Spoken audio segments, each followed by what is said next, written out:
This is the handover for your new WildAx Solaris XL. We'll start on the outside of the vehicle and then we'll pop inside when we get round to the habitation door. So starting on the driver's side of the vehicle is the flue for the boiler, and below there you'll find the freshwater and wastewater drain taps. Freshwater fill point is here and is unlocked with a key that you'll find on the fob. Moving around to the rear of the vehicle, there is the electric hookup point.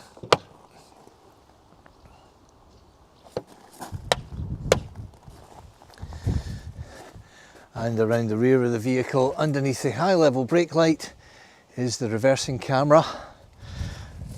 And also on the bumpers at the bottom are the reversing sensors. Slung underneath the vehicle is the spare tyre. The spare tyre is released just behind the rear wheel. You can see the point there. There is an adapter on the wheel brace that will stretch through to the back and allow you to drop the spare wheel down. In the rear of the van you'll find stored the awning handle for winding the awning out, access to the rear toilets cassette. The cassette is released by lifting up the green tab here and pulling the cassette out. There is water in the cassette, but that's purely from the testing of the systems as part of your pre-delivery dispatch.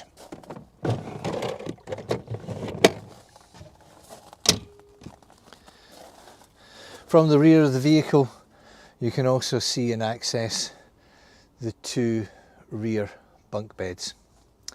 There is an access hatch as well, which gives access into the bathroom.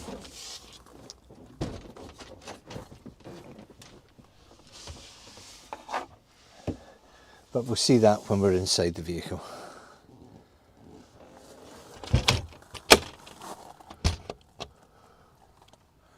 Make sure both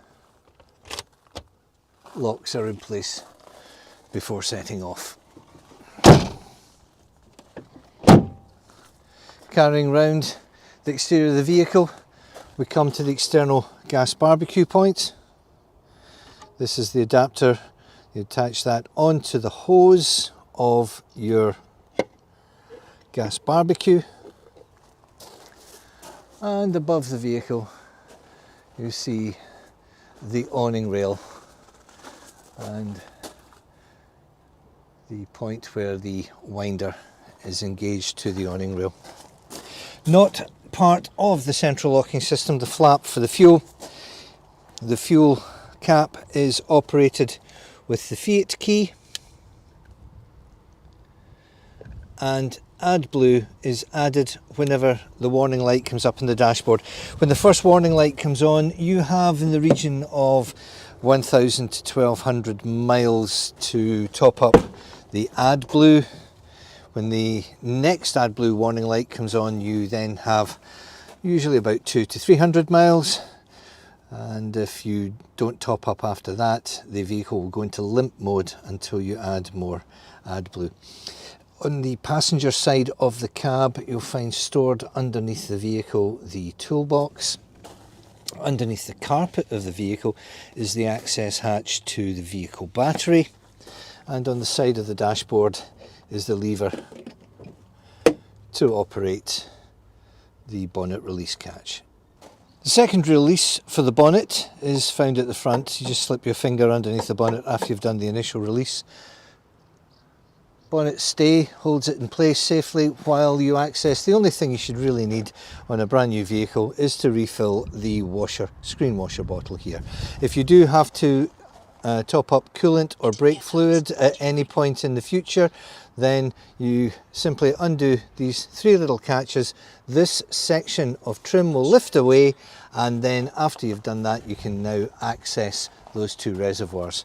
If you ever have to top up with oil, there's the oil filler point there. Now, the vehicle battery, as we said earlier on, is stored underneath the passenger footwell. If you ever have to do a jump start, there are remote battery posts. You'll see the negative post is here. The positive post is released using the Fiat key from this small area in here. Just pop the key in there and it releases that flap. Lift the flap, and below there you can see a paddle that you attach the crocodile clip from the positive side of your jump start pack. The habitation area is entered through the side sliding door of the vehicle. After you've opened the side door, you'll find on the first of the rear forward facing seats the button that controls the electric step. Entering into the vehicle, you'll also see on the side of that step a lever that releases the mechanism that allows the seat to slide forward.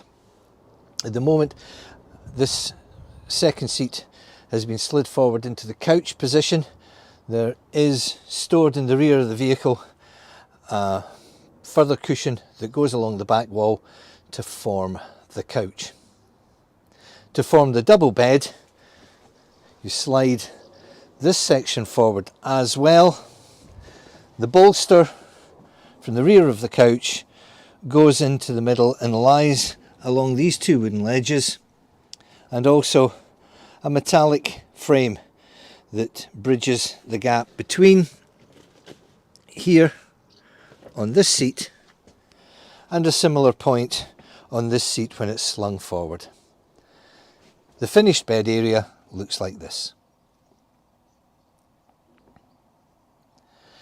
The metallic section that supports the bolster is stored, it's wrapped in bubble wrap at the moment, above the bed. Now, just inside the door of the vehicle, there are a couple of switches and control panels. This one here houses interior light switches. This is the heater tanks. Don't switch this on if there's no water in the tanks, otherwise it can burn out the element. And the 12 volt power socket and aerial socket from the omnidirectional roof aerial that's fitted to the vehicle, and alongside that is the carbon monoxide alarm. At the front of the vehicle we find the main control panel. On-off switch brings the control panel to life. This switch is the master for the 12 volt systems. You'll see all the lights have come on. If I press this 12 volt switch, the lights go off. So that's power again. This is the switch for the exterior awning light. This is the switch to power on the water pump. Get into the habit of only switching the water pump on demand when required.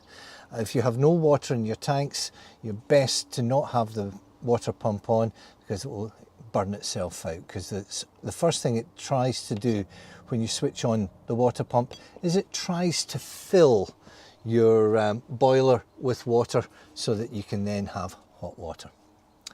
Coming along the bottom here, you can program your central heating to come on a timer, and the manual will explain exactly how that's done. There is the button to press to give you indicators of water levels. There is plenty of water in the freshwater tank at the moment for demonstration purposes.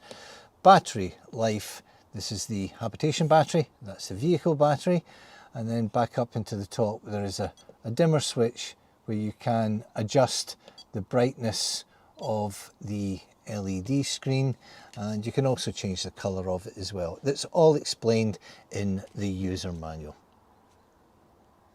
So this is the Truma control panel, which you switch on by pressing the home button.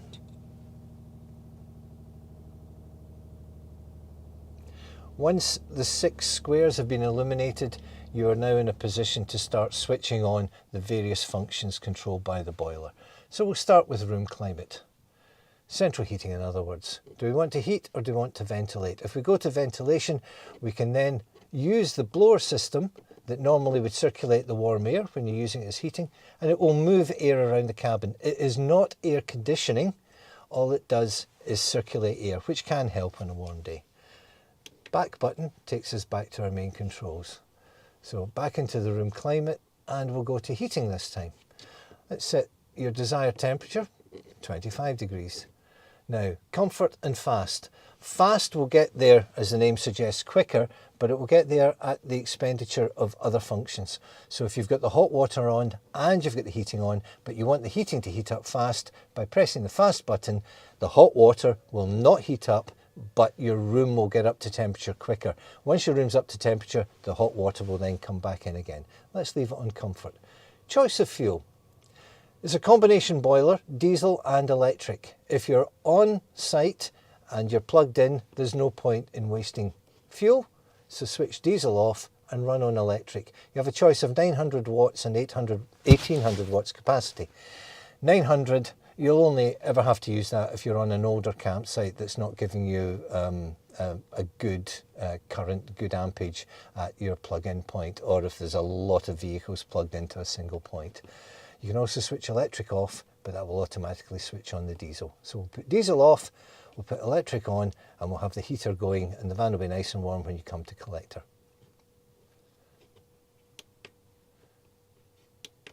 And back button takes you back to the main screen. Right, so that's the room climate. Well, it's not too cold today, we don't need it on, so we'll switch it off with the off button up here. Heating is now off. There's no green line at the top to indicate the heating's working. Hot water. Again, simply turn it on, choose energy source, diesel off, fuel exactly the same with the heating. Let's go back and select your temperature. 40 degrees, more than warm enough to do your dishes. 60 degrees, that's the temperature if you want to have a shower. If you want faster heating, now at the moment there's a button here that says faster heating, similar to the room heating. If you press that, it will heat your hot water at the expense, using energy at the expense of the other functions, i.e. heating the room. Now we switch the room heating off, so that is greyed out. But for demonstration purposes, if I go back to the home screen, go back into the room climate, switch the heating on, back to the home screen, into the hot water, it's now illuminated, and I can select faster heating for 40 minutes. During that time, the room heating will not function. It'll just be the water that's been heated up. Let's take that off. Energy source I've already explained. Not wanting to heat the water just now, so I'll switch it off, and you see the green band from the top is gone. I'll come to here, I'll switch off. Room climate is off as well. If you install the iNet app on your phone using Bluetooth, you will get an app and you can do everything that we've done today on your phone, save you standing up and pressing the buttons here. Notifications, if you ever have an error code, you will get a marker here telling you have a notification. You open the notification, read the notification, and it will give you instructions on what to do. On-off button, we'll come to that in just a moment, and in the settings, you can set your date and time. In general settings, you can change it from 24-hour clock to 12-hour clock, degrees Celsius to degrees Fahrenheit, the operating language from English to a host of different languages. Everything's been preset for you to be in English and in centigrade, but if you want to change it, and 24-hour clock, if you want to change any of that, please feel free to do so. So going back to the home screen, everything is missing its green lines at the top, so you know that everything is off. You can safely press off, and you get a choice of standby or switching off completely. Switch off completely, the home button will wake it up again, and that's your Truma control panel. Very easy to operate, and it's the latest model and the latest version. The cooker and the grill and the oven are self-explanatory really. You press and turn the knob until gas comes through. Keep the button pressed in for a few seconds till the thermocouple heats up, and then you can switch off. And all the hobs work in exactly the same way. Now, you do get on some vehicles an automatic shut off on the lid of the cooker. This cooker doesn't have that function, so it's very important that you keep the lid up when you're cooking. When you close the lid over on top of the cooking surface, this is toughened glass and it will shatter like a windscreen. It won't cut you because it shatters into small hexagonal shapes, but it will make an awful mess and goes off with quite a bang. So please follow this instruction carefully. Do not close this while there is a flame. And similarly, when you've finished cooking, make sure the flame is out before you drop the cooker lid down. When you first put water into the freshwater tank, the first thing you must do after you've filled it up is switch on the pump at the control panel at the front, which we showed you earlier in the video. Once that's switched on, you'll hear the pump run. It'll fill the boiler. To check that the boiler is fully charged, after the pump has stopped running, come to the kitchen tap or the bathroom tap and open it and turn the dial round till it's hot. Continue to let the water flow until no more air is escaping. We've already filled and charged this boiler for testing purposes, so we're not seeing anything here. But the hot water should run uninterrupted like the cold water. When that happens, you know that the boiler has been fully charged. With a charged boiler, you can then switch on the system to heat the water, whether it be by gas or electric. Once you've got the master 12-volt switch on at the front of the vehicle and the main panel switched on as well, obviously main panel on, then the 12-volt button, all the lights will operate. Now, the lights all have independent switches. The reading lights have a little touch switch, and the first position brings on like an ambient mood light. Second switch brings on the reading light or the spotlight. There are main switches here for overhead lights.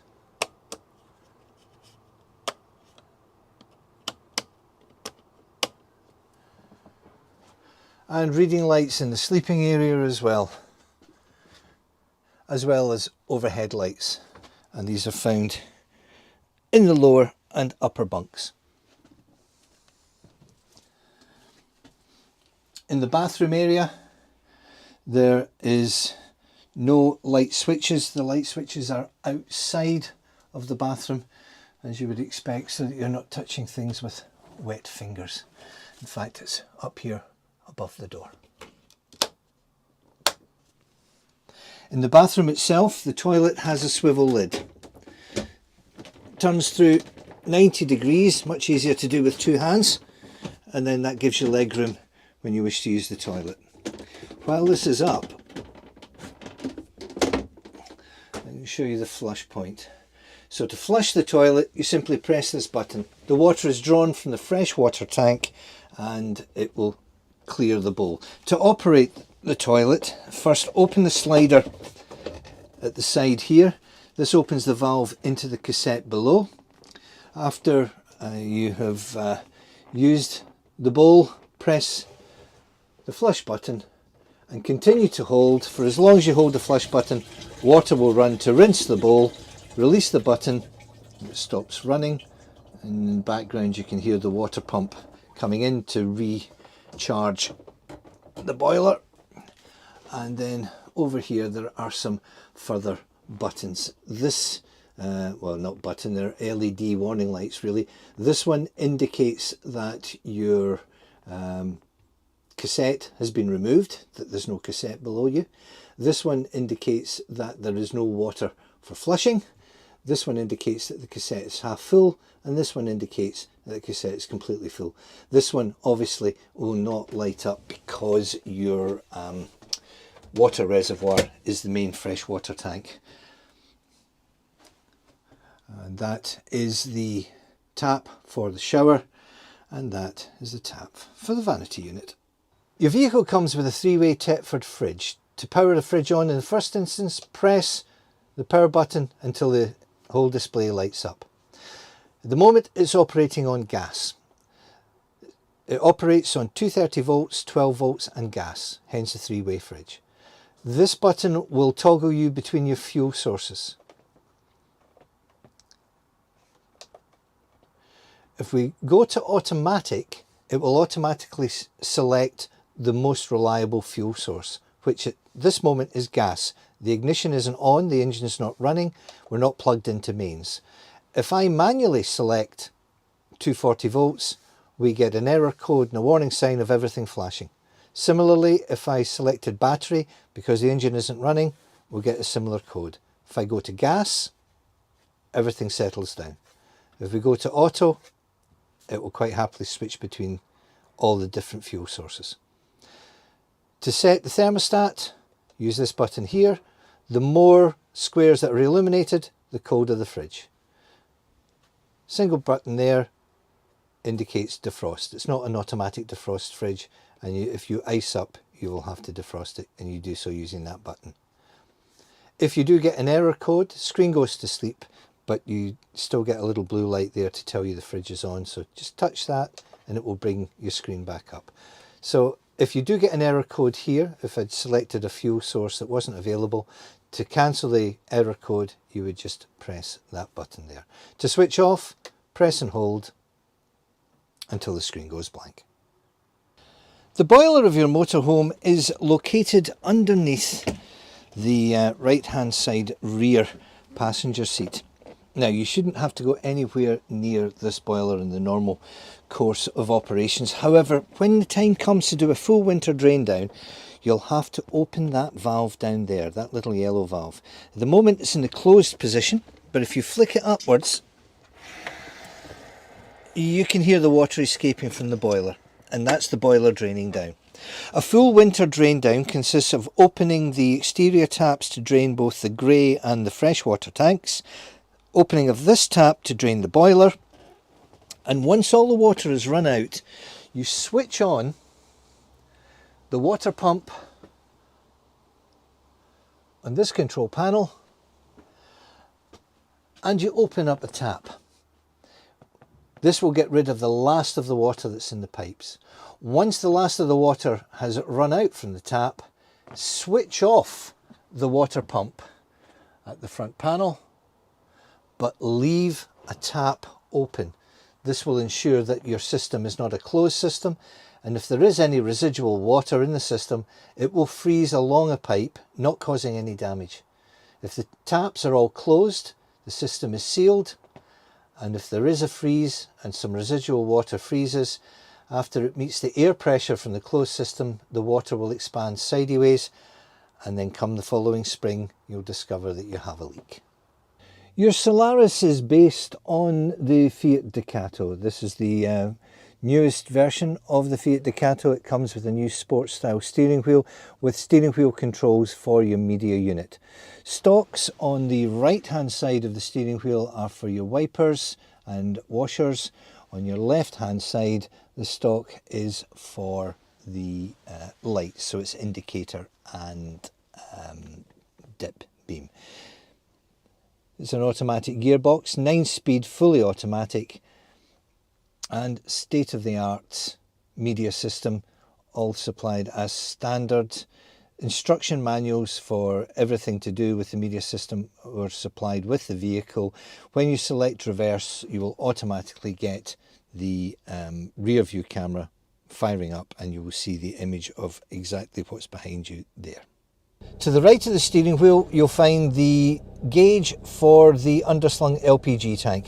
The gauge only operates when the ignition is running, so when you start the engine, it'll slowly climb up. It takes a little while to register. I'll see if I can demonstrate now. Switch everything off. We've got no green lights. Start the engine, and it slowly climbs, there you can see, up until it reaches high. Well, there we go, there it is. Moving across to the media unit, just to demonstrate, selection reverse on the gear lever, and we get the reversing camera kicking into gear. This model comes with built-in cab screens. To release the windscreen, pinch these two buttons together. That releases the screen, which will come to the halfway stage, release the screen on the other side, bring it to the middle. There is a magnetic strip down the leading edge of the screen which will keep the two halves of the screen together in the centre to blank out your windscreen. On driver and passenger door, it's a similar arrangement. Pinch and pull out. Be gentle. The screens run along two rails and then lock in place again with magnets. And to put them back, slide back. It's best to use two hands for this procedure. Click them into place, and if you look down there, you'll see the rail that it runs along. They are fairly robust, but they are made from paper, so treat them carefully and they'll last you a lifetime. Down on the driver's door, you'll find the deadlock button, adjustments for the two front power windows, and to adjust the side mirrors, you have a joystick. Select the position of the mirror that you wish to adjust. First position to the right is the top mirror on the driver's door, and then you use the joystick to adjust the mirror to how you prefer to have it. The second position is for the lower blind spot mirror. Third position for the lower blind spot mirror on the passenger door, then the large mirror on the passenger door, then back to the 0 to off. Going back to its roots on this vehicle, there is a little added bonus on the dashboard that you can lift up that panel there, and by releasing the lever on the side, you release these two clamps into which you can place a tablet or a mobile phone if you're using them as a form of navigation. The only trouble is it slightly obscures the screen from your media unit, and your media unit in itself can mirror your phone, and you can then have, if you've paired your device, you can through Apple CarPlay or Android Play, you can then use your phone for navigation purposes. Also from the media unit you can set your clock, your date, which camera you're going to have, various settings from the vehicle.